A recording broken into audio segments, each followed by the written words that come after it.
After 15 months of fighting, Israel and Hamas have finally reached a ceasefire and hostage release deal.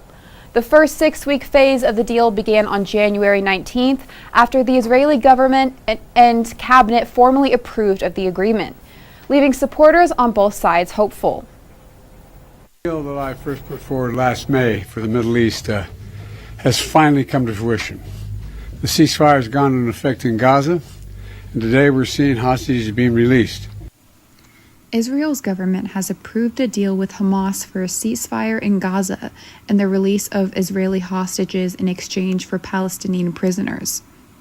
It is the most significant breakthrough in 15 months of war, which began when the armed Palestinian group attacked Israel on October 7, 2023. An outline of the deal was announced last Wednesday by Qatar, which brokered the deal along with the U.S. and Egypt. Qatar's prime minister said Israel and Hamas agreed to a 3-stage agreement that came into effect on Sunday. And after so much pain, destruction, and loss of life, today the guns in Gaza have gone silent.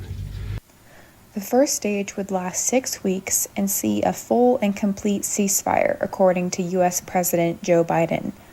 Hamas would release 33 Israeli hostages, including civilian women, female soldiers, children, the elderly, and sick and wounded civilians. In exchange, a number of Palestinian prisoners held in Israeli jails would be released. During this first stage, Israeli troops will pull out of all populated areas of Gaza, according to Biden, while the Palestinians could also return to their neighborhoods in all areas of Gaza. There will also be a surge of humanitarian aid deliveries to Gaza, as well as the rehabilitation of hospitals, clinics, and local businesses. Stage 2 would be a permanent end to the war, according to Biden. The remaining living hostages, including men, would be released in return for more Palestinian prisoners. There would also be a full withdrawal of Israeli troops from Gaza.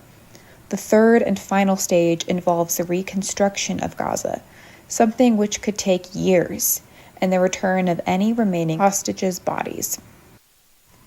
Newly elected President Trump, however, is not confident that the deal will be upheld through all 3 of its phases. I'm not confident. That's not our war, it's their war, but I'm not confident, but I think they're very weakened on the other side. Despite doubts from political leaders and civilians alike, many are hopeful for a peaceful future. War is war, war is hell. You never know when it's going to end. As someone who doesn't really have any connection to Israel aside from the part that I'm Jewish, I want there to be a coalition of peace and just unity between Palestinians and Israelis, because both we're cousins, we're all siblings. It's beautiful when we can all get together and just have this beautiful world of peace and just happiness. While a ceasefire does not mean an end to the war, it is a large diplomatic achievement.